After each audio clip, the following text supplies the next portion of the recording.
Aloha everybody and welcome to part 10 of Banjo-Kazooie, and we are now in the desert world, Gobi's Valley, and it's very sandy, it's very bright and yellow, and there's a Jinjo right behind us who's also very bright and yellow. I'm so funny. Anyway. Right here, this is Trunker. Trunker is a living tree that apparently needs some water, and unfortunately he cannot move. He is destined to just stand in the middle of this oasis, looking at water, but not actually to interact with it. So we can't help him right now, but we will have to help him out eventually and get him some water. So this place is filled with all kinds of pyramids, and most of these pyramids have some kind of gimmick in order to open the door and to get inside of them. And so, you know, a lot of indoor locations in Gobi's Valley, a lot of going in between pyramids, a lot of stuff. But as I said before, the last upgrade for Banjo and Kazooie is in this world, and I'm going to go to it right now. So very much to the left, all the way where this palm tree is, there's our last molehill where Bottles will give us our last upgrade. The running shoes! Much like the wading boots, they're an item that you find in locations, and when Banjo and Kazooie touch them, they gain the ability to go as fast as Sonic the Hedgehog for a short period of time until, you know, the song runs out. And certain puzzles require it. The reason I couldn't do one particular Jiggy in Freezeezy Peak is because it was a race, and the running shoes helped me with that race. And that's why. That little hand that has the Jiggy, I can't reach it. That's why I need the running shoes in order to jump to it and catch it in time. There's also a method of getting into a pyramid with the running shoes. And also some people said I missed the Jiggy in Freezeezy Peak, and I don't know why people who are familiar with Banjo-Kazooie are asking why I didn't get a Jiggy that I can't get yet. Or maybe you're not familiar with Banjo-Kazooie, but you kids, I've played this game before, I know what I'm doing. You're silly. I didn't forget the Jiggy at Freezeezy Peak. I need the running shoes to get it. And if you played the game, you'd know that. But anywho, the running shoes help you get that Jiggy from the Mummy's hand, and that's how that works. Those musical notes are in between that quicksand with the eels, and you can't really touch the sand because the eels will bite at you and ruin your health, and that's why these wading boots are here. You use these wading boots to get the musical notes, because once again, getting all the notes is very important for unlocking doors in Gruntilda's lair. But of course, you know this. It's very appropriate we've reached the desert world. I'm surprised I didn't get hurt there. But it's very appropriate we've gotten to the desert world because it's now like the beginning of May and it's getting hot out. Man, is it getting hot out where I'm from. It was like 2 weeks ago, it was like super cold and there was snow everywhere. Now all of a sudden the snow's melting and it's like really hot. And this desert it reminds me that it's hot. I need an air conditioner right now. I need a fan right now. Anywho, this pyramid has a time limit. You need the running shoes, absolutely. And the musical notes and stuff I'm trying to skip because this is actually a pretty tight time limit. It's very tight, you know. Many times I've tried this challenge, and just when it got to like 0, I was right there, but I still screwed it up. Like, it was that close to closing the lid, and when it starts closing the lid, an automatic cutscene prevents you from moving anymore, and it just sort of closes on its own, and then you have to go back and redo the whole challenge all over again. So it's very tight, you don't want to dilly-dally. Get the running shoes, run up that pyramid as fast as you can, and you'll get inside here and get yourself another Jiggy, as well as flood the middle area with water, which is very important for musical notes and whatnot as well. Otherwise, you know, you just get hurt there.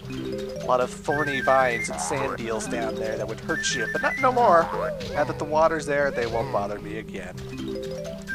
The Mummies are sort of like the dry bones of the Super Mario series, where you can peck them, you can roll into them, you can attack them all you want, they're not gonna die. The only way you can really kill them, as far as I'm concerned, is to activate your invulnerability, your golden feathers.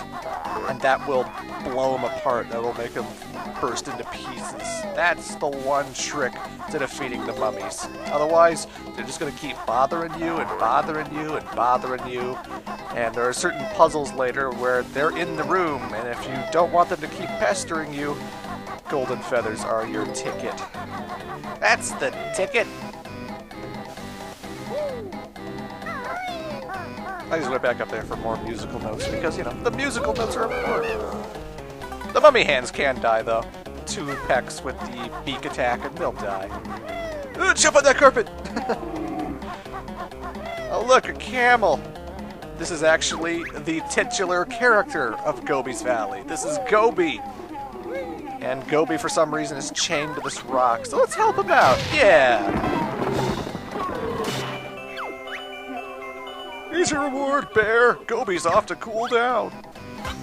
Well, I'm glad we could help Gobi out. I mean, could you imagine if we were like real dicks and we kept pestering him and ruining his fun and like making him really depressed and shit? Let's hope that doesn't happen. The Talon Trot can basically get up on any obstacle in this level. You can climb all the pyramids with the Talon Trot. There's no real surface you can't climb aside from like the outer rocks, so you don't have to worry about that. The pyramids, you can just climb up all of them.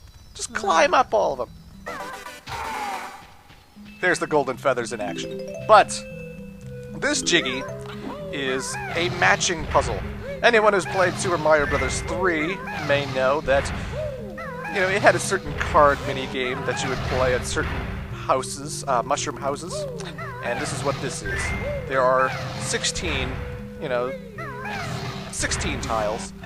I believe they're always in the same spots every time you play the game as well, but I could be wrong about that. And, you know, you're just trying to match them all up under the time limit, and when you do, you get yourself a Jiggy. I do not believe you die. I think you get hurt, or you have to restart and redo it, but I don't think you die. I could be wrong. Whew, I'm tired.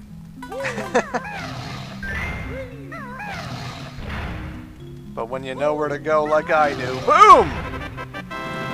That was a lot of lucky guesses, I swear.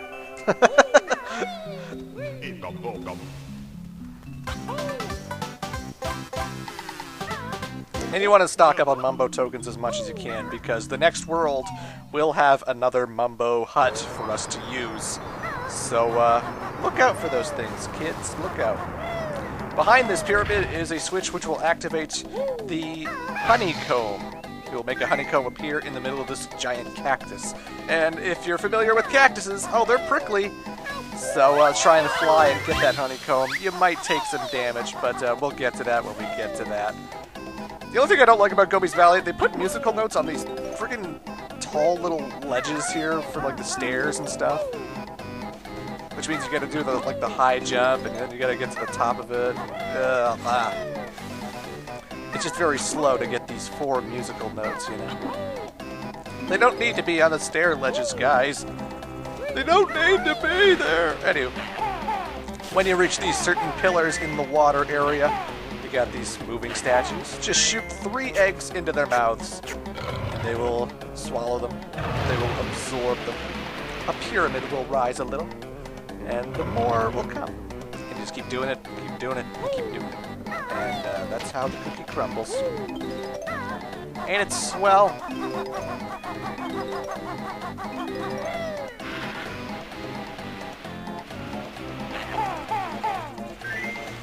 Once again, soundtrack, glorious. I know, I shouldn't repeat myself so much, but the soundtrack, the music, oh my god, it's great! I'm Tony the Tiger, it's great! You know what I find disappointing? Apparently Fruity Pebbles is still a thing in other countries, but from where I'm from, in Ontario, I don't see Fruity Pebbles anywhere. I go to other towns, I go to their, you know, shopping marts, and I don't see any Fruity Pebbles in the cereal aisle. But apparently Fruity Pebbles are still a thing. I remember when I was like 8, and they used to sell Fruity Pebbles in Ontario. And I don't know if they stopped doing that because it's too much sugar and it's really bad for kids or something. I don't know the nutrition of Fruity Pebbles, but I miss Fruity Pebbles. That was so good when I was a kid. Damn it.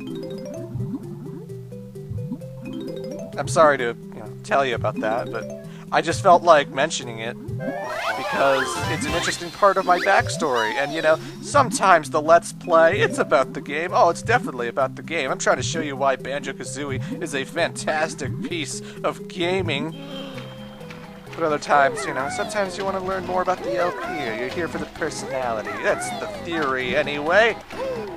And I miss Fruity Pebbles, and I just wanted to share that with you because Fruity Pebbles is the best thing.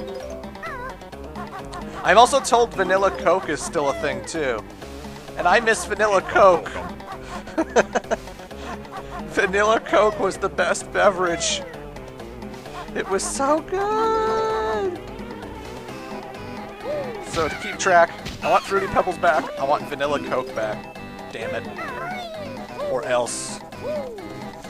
Anyhow, this pyramid can be a little bit tricky. This is the one spot I think a lot of people die on their first time playing. This is King Sandybutt's tomb. And in King Sandybutt's tomb, we have a maze. Oh, good. You have 1 minute to get through the maze, otherwise it crushes you and kills you, and all those musical notes you collected will be worthless. They will no longer be, worth anything. And there's two things in this maze. There's a Gruntilda switch, which you have to activate in order to get the Jiggy to appear later. There it is. And of course, the exit itself. So, you're going out of your way to find a Gruntilda switch and the exit. There's no musical notes, and there's no Jinjos or anything. So you're just getting the Gruntilda switch, and then you're getting the hell out of there.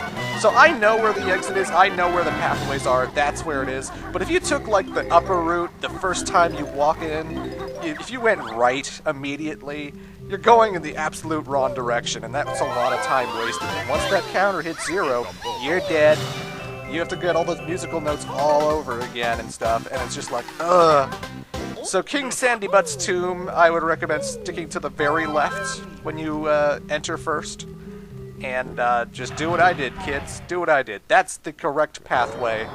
Mazes are never fun, especially when you have a time limit that's threatening to kill you. I remember that gave me so much frustration. Although I think I should mention now that the Xbox Live version, for some reason I didn't mention this because I didn't know. Oh, wait. Here's Gobi. He's standing in front of a trunk of the tree. This tree looks a bit thirsty, but I need all my water for myself. Gobi, that's really selfish, so, give him! It had to be done. Oh my god, Gobi's Jesus! He just walked on water. How the hell did he do that? That's amazing! Anywho, a Jiggy appears at the very top of Trunker. You can't actually climb Trunker, at least I don't believe you can, so I always take this palm tree to get over here. Booyah! 6 out of 10. Gobi is still in Gobi's Valley, and you might want to keep an eye out for him. We'll see him again, because I'm not done terrorizing that motherfucker yet. This is the point in the game, by the way, where I start actually paying attention to my feathers and my eggs, because you really need eggs a lot in this level for the statues in the water, for a lot of the statues that are going to be in the banjo-shaped Sphinx temple. So eggs, make sure you have eggs on hand. You want to make sure you're collecting these things, because you definitely need them,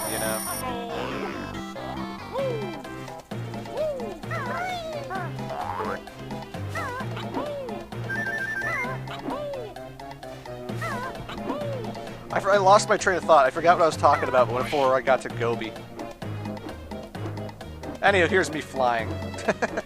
These golden statues, you have to fly through the ring, and every time you do, a new one pops up, and you just fly through those, and fly through those, and fly through those, and eventually you'll get yourself a Jiggy. And of course, remember, every time you push yourself upwards because you're falling down too much, it will waste 1 red feather. So you want to maintain your red feathers. You want to make sure that everything's hunky-dory in that department. Don't want to fall into the quicksand, or it's not really quicksand. It's just really hot sand with sand eels that bite you. You don't die if you immediately fall in it. You just lose 1 unit of health. And then more if you're still standing there. But you know.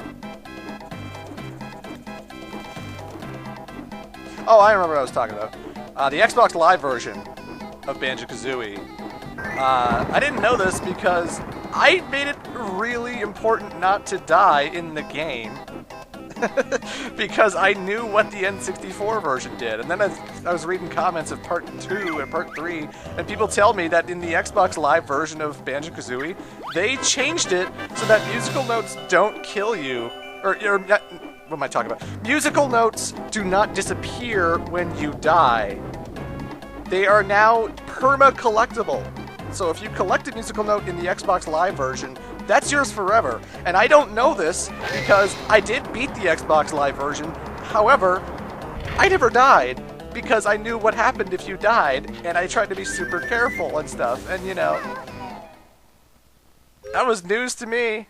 I was so worried. I must have skimmed through that tutorial where they said that, but I just assumed when you died, you'd have to collect them all again. Apparently not. The Xbox Live version changes that, and so it makes it even more convenient for the player. So, you know, if that's what's throwing you off, if that's what's scaring you about this game, get the XBLA version, because it's fantastic. Also, the draw distance is better. But anywho, I'm talking too much. We're done. See you in Part 11.